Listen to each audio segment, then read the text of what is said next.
पवित्र दशमी जोड़ा सोमनाथंकर व्रत आश्विन मास शुक्ल पक्ष व्रत पड़े। प्रत्येक महिला माने सोमनाथंक व्रत बड़ उत्साह आनंद उद्दीपनार व्रत करती।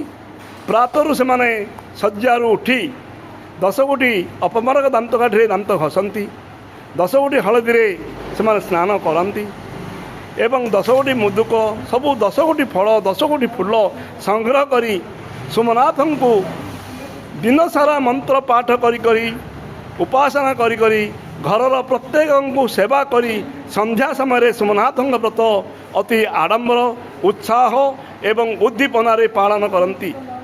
एमानंकर निष्ठा एमानंकर जो आध्यात्म चिंतन एमानंकर जागृति मनोभाव रे भगवान शिव प्रसन्न होती तांको बर दियंती एवं से बरे से माने पुणी गत वर्ष पर्यंत से माने से व्रत पालन करने इच्छुक मनोबांछा नहीं रहंती। सेमानंकर यही उद्देश्य प्रभु निश्चय साकार करती। से मानकु सुख शांति ऐश्वर्य एवं श्री संपन्न करती। एमती गोटे आज घटी त्रिपाठी नगरस्थ त्रिपाठी महल जोटा कि प्रहलाद नगर त्रिपाठी नगर सन्निकट में अच्छी ये ब्रह्मपुर गोटे उपकंठ ये प्राय शताधिक महिला जमा हुई प्रभु को अति प्रसन्न मनरे आनंदरे यही व्रत पालन करिसंती।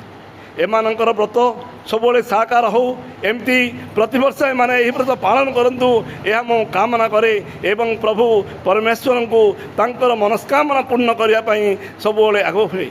आमे सबुले जानिचे आमर 3टी कर्म निश्चित आमको फल करिया पड़े जोड़ा कि संचित कर्म आमर बहुत पूर्व जन्मर कर्म को आमे संचित कर्म कहूँ।